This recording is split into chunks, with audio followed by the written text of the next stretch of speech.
সালাম আলাইকুম প্রিয় বন্ধুরা। অনেকেই বলে যে চা পাতিতে যে পানি প্রয়োগ করে সেটা কিভাবে, সেটা ইনশাল্লাহ দেখেন আমি আপনাদেরকে দেখাইতেছি। এই যে দেখেন, এটা সুন্দর একটা চা বাগান।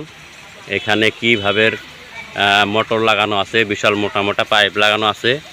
সেই পাইপ দেখেন, পানি দেখেন কিভাবে গেতাইছে। দেখেন একেবারে কি এক চমৎকার দৃশ্য। দেখেন আমি জুম করে একটু বগল লাইনে দেখা দিতেছি। যে দিকে তাকাবেন দেখেন সেই দিকেই কি সুন্দর এক দেখার মতো পরিবেশ। আর এদিকে নজর দেখাই যায় না, মনে হয় যে কত দূর পর্যন্ত এই টি বাগান আছে, মানে চায় বাগান আর কি। এটা সুন্দর একটা রাস্তা।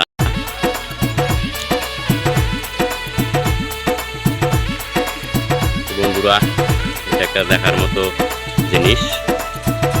এই সময় বিভিন্ন লোকজন এখানে দাঁড়িয়ে দেখে।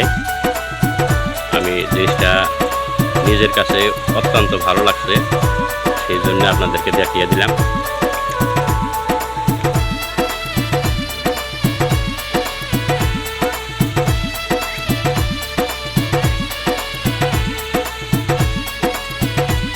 একটা দেখার মতো জায়গা, দেখার মতো একটা জিনিস।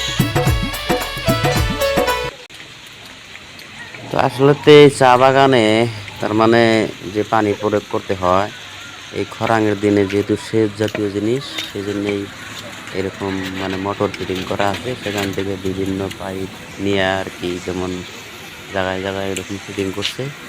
সেই টিউবগুলো আসলে পুরা দমে মানে চতুর্দিকে ঘুরে ঘুরে পানিটা সঞ্চারিত করে আর কি।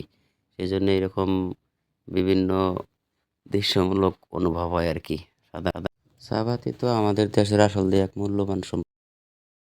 সেই জন্য এটার বিষয়ে একটু আরও অভিজ্ঞতা নিয়ে আপনাদেরকে আমি আরও অনেক অনেক ভিডিও বানায় দেখাবো ইনশাল্লাহ। সবাই আমার সাথে থাকবেন। আর এই ভিডিওগুলো ভালো লাগলে লাইক, কমেন্ট এবং অন্যকে দেখার সুযোগ করে দিবেন। সবাই ভালো থাকেন। আল্লাহ হাফেজ।